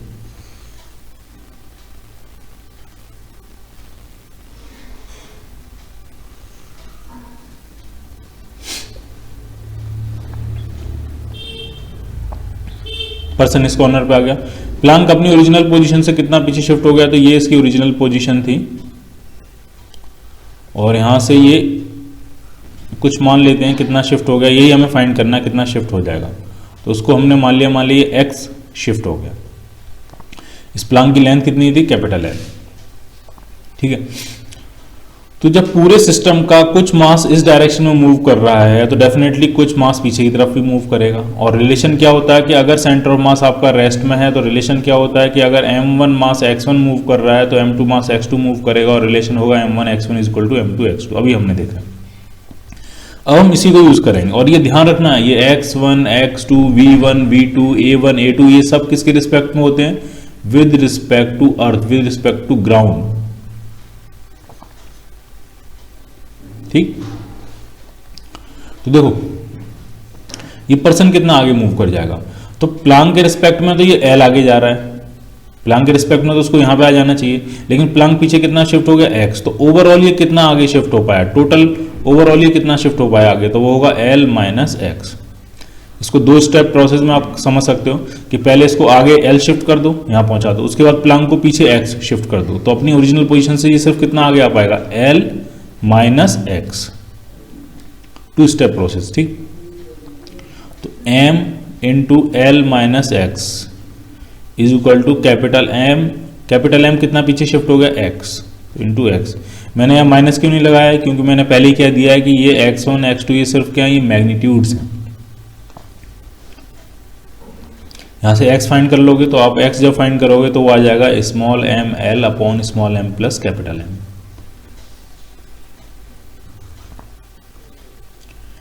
क्लियर? अब इसी का एक और वर्जन होता है, उसमें क्या होता है, उसमें वो ये कहते हैं कि एक बोट है, मान लिया इस तरह की एक बोट है, और वो जो बोट है वो इस तरह से कहीं है, इस तरह से कहीं पानी है, ये कहीं पॉन्ड वगैरह में, और उस बोट पे एक कॉर्नर में एक पर्सन खड़ा हुआ है। ठीक है, और ये क्वेश्चन में दिया होता है कि जो वाटर रेजिस्टेंस अप्लाई करेगा बोर्ड पे वो ऑलमोस्ट जीरो है, वो निग्लिजिबल है, उसको कंसीडर नहीं करना है। तो अब जब ये पर्सन इस बोर्ड पे आगे की तरफ मूव करेगा, पर्सन का मास स्मॉल m मान लेते हैं, बोर्ड का मास कैपिटल M मान लेते हैं, बोर्ड की लेंथ वही कैपिटल L मान लेते हैं। तो जब ये पर्सन इस बोर्ड पे आगे की तरफ मूव करेगा तो बोट क्या करेगी? पीछे फ्लोट करेगी। तो क्वेश्चन में ये पूछा जाता है कि बोट कितना पीछे फ्लोट कर जाएगी। तो मान लिया हमने बोट पीछे कितना फ्लोट कर रही है? x। तो जब पर्सन इस एंड से इस एंड तक पहुंचेगा, ठीक है, इस एंड से इस एंड तक पहुंचेगा तो पर्सन का टोटल इस डायरेक्शन में डिस्प्लेसमेंट कितना होगा अर्थ के रिस्पेक्ट में? तो वो होगा L माइनस एक्स। तो m times L minus x is equal to boat का मास m है और बोट कितना पीछे शिफ्ट हो गई? x। तो यहां से भी x कितना आ जाएगा आपका? वही ml upon small m plus capital M। अब इस क्वेश्चन में कई सारे वेरिएशन हो सकते हैं। हो सकता है क्वेश्चन में ये कहे कि वो पर्सन सिर्फ वहां से एंड कॉर्नर से सिर्फ सेंटर तक आ रहा है, तो अब उसका डिस्प्लेसमेंट कितना होगा? तो वैसे तो बोर्ड के रिस्पेक्ट में वो कितना आ गया है? L/2, लेकिन बोर्ड पीछे कितना शिफ्ट हो गई? x। तो टोटल डिस्प्लेसमेंट उसका कितना होगा? L/2 minus x. और फिर से हम लगा के सॉल्व कर लेंगे। ठीक है, एक और वेरिएशन होता है इसी में, देखो जरा इसको ढंग से। इसमें अब क्या, एक बोर्ड के अंदर दो पर्सन है, ड्रॉ कर लेते हैं इसको सॉल्व भी कर लेंगे पूरा। इसमें कई सारे वेरिएशन होंगे। एक पर्सन इधर है, ये एक पर्सन इधर है, ठीक है, और कुछ वैल्यूज लेके सॉल्व कर लेते हैं। चलो इसको मान लिया इसका मास है स्मॉल m, इसका मास है आपका 2m, हैवी है ये, और बोर्ड का मास मान लेते हैं कितना है? 4m। बोर्ड की लेंथ कितनी मान लेते हैं? l। अब क्वेश्चन में ये पूछा जा रहा है कि ये पर्सन मूव कर रहा है ये ए कॉर्नर है, ये बी कॉर्नर है बोर्ड का। ए पर जो पर्सन m है वो ए कॉर्नर से बी कॉर्नर पे पहुंच रहा है, और जो पर्सन 2m है वो बी कॉर्नर से ए कॉर्नर पे पहुंच रहा है। तो पूछा बोर्ड किधर मूव करेगी और कितना मूव करेगी। तो पहले आप ये समझो, जब ये एक दूसरे की पोजीशन स्वीप कर लेंगे तो यहाँ पे मास कितना आ जाएगा? 2m, और ये मास कितना, इस तरफ मास कितना आ जाएगा? m। तो इस टोटल ओवरऑल अगर देखेंगे तो ओवरऑल हैवी मास जो है वो इस तरफ शिफ्ट हो रहा है ओवरऑल, तो बोट डेफिनेटली इस तरफ शिफ्ट करेगी। अगर आपको नहीं क्लियर है तो आप किसी भी डायरेक्शन में मान सकते हो। उसके बाद अगर आंसर नेगेटिव आ जाएगा तो आप समझ लेना आपने जो माना था वो उल्टा माना था, आंसर एग्जैक्टली अपोजिट बता रहा है। तो मान लिया बोट इस तरफ शिफ्ट कर रही है x, ठीक, तो कंसेप्ट वही चलेगा, m1 r1 is equal to m2 r2। ठीक है, अब देखो जरा ढंग से, यहाँ पे कहीं होगा इस सिस्टम का सेंटर ऑफ मास, कहीं भी मान लेते हैं, मान लिया ये है सिस्टम का सेंटर ऑफ मास, ठीक है। अब ये सिचुएशन कुछ इस तरह की है, ढंग से देखना आपको। मान लिया ये m1 मास है, ये m2 मास है और ये कहीं m3 मास है, और ये सिस्टम का क्या है, सेंटर ऑफ मास। अब मान लिया m1 इस तरफ मूव कर रहा है x1, m2 इस तरफ मूव कर रहा है x2 और m3 इस तरफ मूव कर रहा है x3, और सेंटर ऑफ मास अपनी जगह रेस्ट में ही रहना है। तो क्या कंडीशन होगी, तो कंडीशन ये बनेगी m1 x1 plus m2 x2 equal to क्या होना चाहिए आपका m3 x3। यानी जो मासेस एक साइड में मूव कर रहे हैं उनको एक तरफ लिख लेना है, मास इनटू डिस्टेंस का प्रोडक्ट, और जो मासेस अपोजिट साइड में मूव कर रहे हैं उनका मास इनटू डिस्टेंस का प्रोडक्ट एक तरफ लिख लेना। तो इस सिचुएशन में अगर आप देखोगे तो राइट डायरेक्शन में कौन कौन मूव कर रहा है, राइट इस डायरेक्शन में कौन कौन मूव कर रहा है, तो इस डायरेक्शन में एक तो m मास ये मूव कर रहा है और एक बोट मूव कर रही है। तो इनका प्रोडक्ट मास इनटू डिस्टेंस का प्रोडक्ट हम एक साइड में लिख लेंगे, कितना होगा, तो ये m कितना मूव कर रहा है ढंग से देखना। तो m एक तो बोट पे यहां से लेकर यहां तक मूव करेगा, तो कितना मूव करेगा बोट पे l, और बोट और इस तरफ x मूव कर गई तो ओवरऑल उसका डिस्प्लेसमेंट अर्थ के रिस्पेक्ट में कितना हो जाएगा, l प्लस एक्स। तो m times l plus x plus, और इस साइड में लेफ्ट साइड में सॉरी राइट साइड में कौन मूव कर रहा है, बोट मूव कर रही है इस तरफ। अभी हम इस तरफ का मूवमेंट देख रहे हैं, तो बोट का मास कितना है 4m, और वो कितना मूव किया अर्थ के रिस्पेक्ट में, सिर्फ x is equal to left direction में, इस डायरेक्शन में कौन मूव कर रहा है, इस डायरेक्शन में सिर्फ मूव कर रहा है ये 2m मास। ये कितना मूव करेगा इस तरफ, तो ढंग से समझो, ये इस बोट के इस कॉर्नर बी से एक कॉर्नर तक पहुंचेगा, कितना मूव करेगा l, लेकिन बोट वापस इस तरफ कितना आ गई x, तो ओवरऑल इसका डिस्प्लेसमेंट जो होगा इस तरफ वो कितना होगा l माइनस एक्स। तो ये 2m times l minus x हो जाएगा ये। अब हम x की वैल्यू फाइंड कर सकते हैं, m कैंसिल आउट हो गया, l plus x plus 4x is equal to 2l minus 2x, ये 2x भी इधर आ जाएगा, 4x 2x 6x plus x 7x हो जाएगा, और 2l माइनस l तो सिर्फ कितना आ जाएगा l, तो x कितना आ जाएगा आपका, x आ जाएगा l/7। बोट जो है और पॉजिटिव आंसर आया, यानी हमने जो माना वो ठीक माना। बोट जो है वो अपनी पोजीशन से राइट डायरेक्शन में कितना शिफ्ट कर जाएगी, l/7। तो इस तरह से आप इसको यूज कर सकते हो, ठीक है। और ज्यादा अगर कॉम्प्लेक्स सिचुएशन हो जाए, मान लिया 2 डायमेंशनल सिचुएशन हो गई है कहीं कुछ, ठीक है, मतलब कुछ इस तरह से क्वेश्चन उन्होंने दिया, ढंग से समझना है आपको, तो हम वेक्टर्स यूज करेंगे। कैसे यूज करेंगे वो आप ढंग से समझो। मान लिया एक प्लेटफॉर्म है, रेक्टेंगुलर प्लेटफॉर्म है और वो फ्लोट कर रहा है, कुछ प्लास्टिक रबर का बना हुआ रेक्टेंगुलर प्लेटफॉर्म है और वो क्या कर रहा है, फ्लोट कर रहा है। अभी तक हम 1 डायमेंशनल बोट लेते थे, अब ये 2 डायमेंशनल बोट जैसा सिचुएशन है, फ्लोट कर रहा है ये, ठीक है। अब इसमें क्या है, थोड़ा कॉम्प्लेक्स बनाते हैं सिचुएशन को। इसमें क्या है, मान लिया 4 पर्सन है इसमें, जो कि चारों कॉर्नर्स पे खड़े हुए हैं।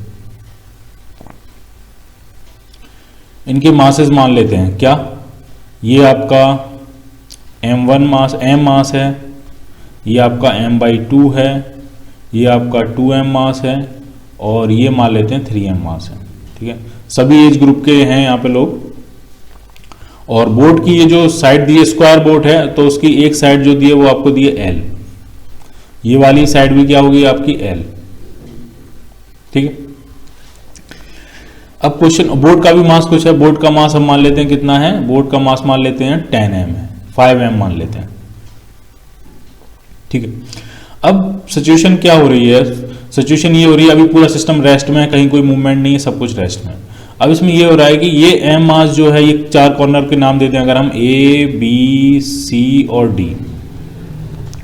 जो A कॉर्नर पे खड़ा है वो B कॉर्नर पे मूव कर जा रहा है, जो B कॉर्नर पे खड़ा है वो C कॉर्नर पे मूव कर जा रहा है, जो C कॉर्नर पे खड़ा है वो D कॉर्नर पे मूव कर जा रहा है, और D कॉर्नर पे खड़ा है वो A कॉर्नर पे आ जा रहा है। यानी इस तरह से मूवमेंट हो रहा है, A वाला जा रहा है B पे, B वाला जा रहा है C पे, C वाला जा रहा है D पे, और D वाला जो है वो वापस कहाँ आ जा रहा है, A पे आ जा रहा है।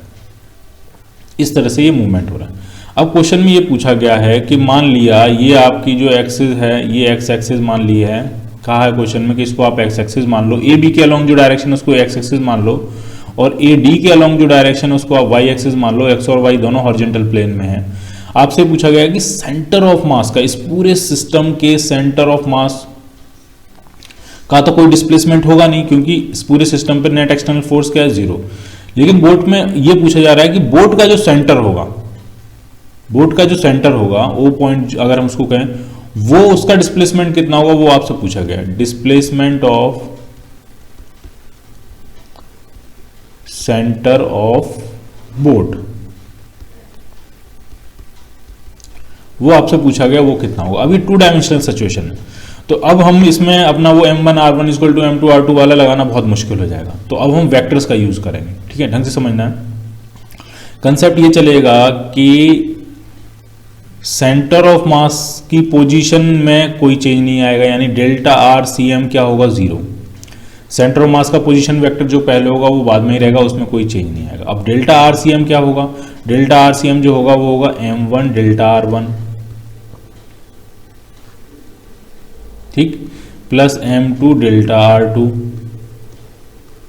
इसी तरह से हम ऐड करते जाएंगे अपॉन टोटल मास,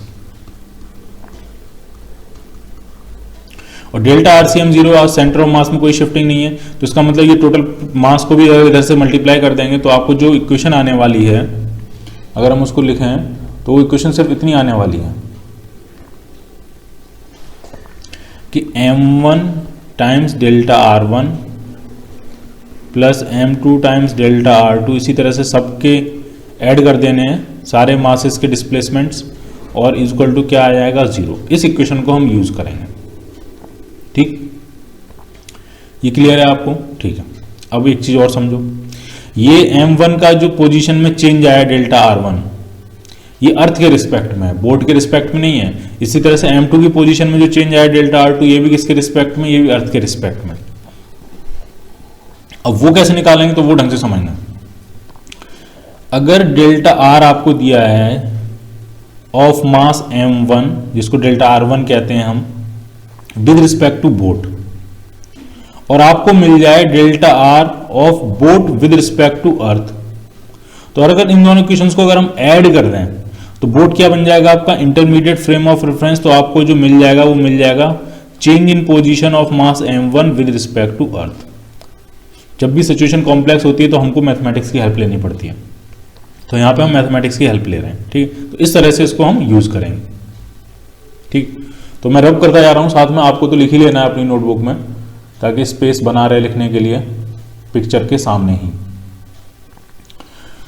तो आपसे यही पूछा गया है कि बोट के सेंटर का डिस्प्लेसमेंट कितना होगा, मतलब बोट का डिस्प्लेसमेंट कितना होगा वो आपसे पूछा है। तो इसको हम मान लेते हैं, मान लिया बोट का जो डिस्प्लेसमेंट है delta are of boat, delta are of boat with respect to earth, तो हम मान लेते हैं, कितना मान लेते हैं, वो हम मान लेते हैं A I cap plus B J cap. 2 dimensional motion है तो 2 डायमेंशनल डिस्प्लेसमेंट होगा। एक्स डायरेक्शन में मान लिया डिस्प्लेसमेंट ए यूनिट है और B Y direction displacement B unit है। ए और बी की वैल्यू पॉजिटिव, नेगेटिव, जीरो कुछ भी हो सकती है, क्योंकि हमको पता ही नहीं है पॉजिटिव डायरेक्शन में ही डिस्प्लेसमेंट होगा, हो सकता है नेगेटिव डायरेक्शन में डिस्प्लेसमेंट हो। तो ये हमने मान लिया और हमें ए और बी की वैल्यू फाइंड करनी है आपको। ठीक, अब आप देखते जाओ एक एक करके। इसमें सबसे पहले हम डेल्टा r1 फाइंड करेंगे, तो delta r of mass m1 with respect to boat कितना है ये तो आपको पता है। बोट के रिस्पेक्ट में जो ए m1 जो खड़ा हुआ है, m मास जो ए पे है, वो इस पॉइंट से कहां मूव कर रहा है, इस पॉइंट तक मूव कर रहा है। तो उसका बोट के रिस्पेक्ट में जो डिस्प्लेसमेंट है वो है एल आई कैप। ठीक, और बोट का अर्थ के रिस्पेक्ट में कितना, A I cap plus B J cap. जब दोनों को ऐड कर देंगे, delta are of boat with respect to earth, वो हमने क्या माना, A I cap plus B J cap. अब अगर इन दोनों सिचुएशंस को हम ऐड कर दें, delta r m1 with respect to earth बन जाएगा आपका, क्या आ जाएगा वो, तो हो जाएगा l plus A I cap plus B J cap. तो डेल्टा r1 की वैल्यू आपने फाइंड कर ली है। इसी तरह से जो b पे है उसको अगर हम मास m2 बोलें, उसका डिस्प्लेसमेंट कितना होगा, तो उसका जो अपना डिस्प्लेसमेंट है यहाँ पे वो इस डायरेक्शन में मूव कर रहा है। ठीक है, तो ऐसा करते हैं वैल्यू साथ में रखते हुए जाते हैं। ठीक है, तो m1 कितना है, m1 जो है वो है m, और उसका डेल्टा r1 कितना आया, तो वो आया l plus a i cap plus b j cap, plus m2 कितना है, m2 है m/2, उसका कितना है, तो मैं यहीं रफ करके लिखता हूं तो वो ज़्यादा ठीक है। ये अब हम m2 का फाइंड कर रहे हैं।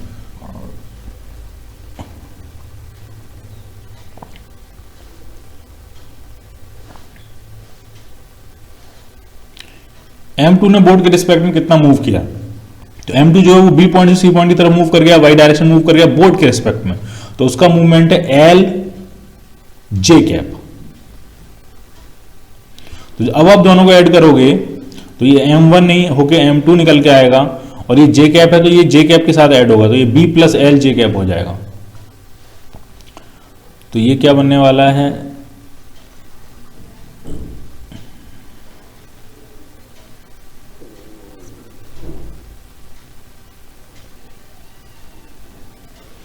l जो है वो b के साथ ऐड होगा क्योंकि वो j कैप है, तो ये हो गया a i cap plus b plus l times j cap. तो वैल्यू पुट कर देते हैं यहाँ पे, a i cap plus b plus l times j cap. ठीक, इसी तरह से आगे बढ़ना है। अब जरा इस m3 की बात करते हैं। ठीक है, तो अब आपका m2 नहीं है, आप किसकी बात कर रहे हैं, हम m3 की बात कर रहे हैं। वहीं इसलिए कर रहे हैं ताकि डायग्राम के सामने ही रहे हम। m3 बोर्ड के रिस्पेक्ट में कहाँ मूव कर रहा है, तो वो c से d की तरफ जा रहा है, तो x की निगेटिव डायरेक्शन मूव कर रहा है, तो वो हो जाएगा minus L I cap, minus L I cap. अब आप जब ऐड करोगे m3 का अर्थ के रिस्पेक्ट में आएगा, तो ये जो है ये किसके साथ ऐड हो जाएगा, a माइनस एल हो जाएगा। तो यहां पे सीधे लिख ही देते हैं इसको, थोड़ा सा स्पेस बनाना पड़ेगा।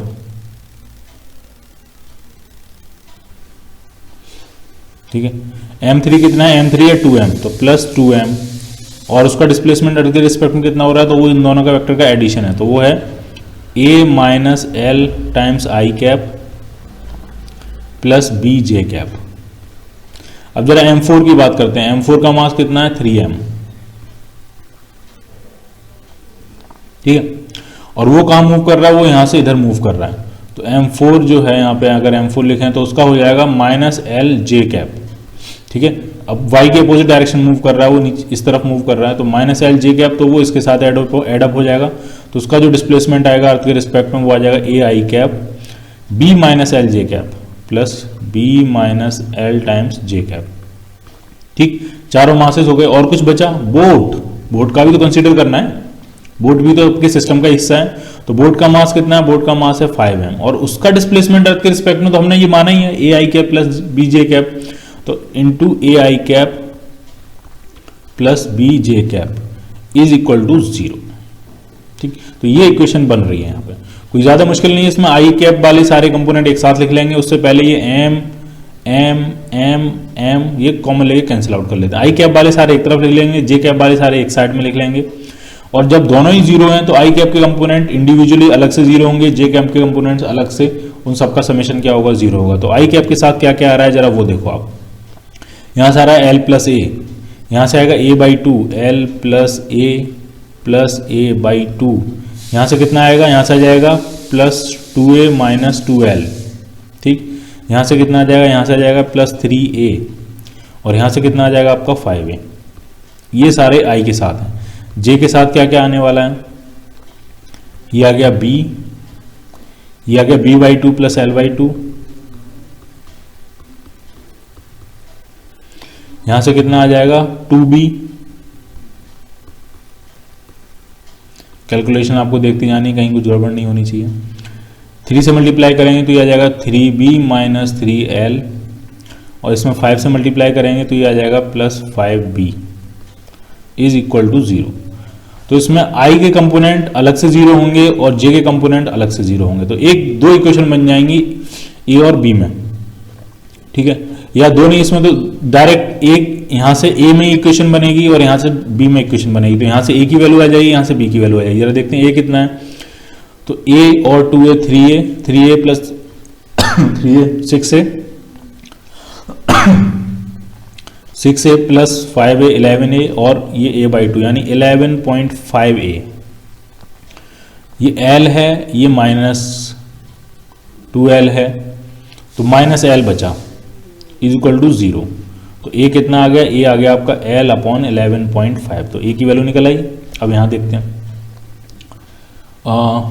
b plus 2b 3b 6b और ये 5b, यानी इधर भी कितना आ रहा है? 11b। लेकिन l कितना है? सॉरी 11b और ये b/2, तो 11.5b। ये आपका l/2 है, ये आपका -3l है, तो -2.5l बचेगा इज इक्वल टू 0। तो b कितना आ गया यहाँ से? b आ गया आपका 2.5l अपॉन 11.5।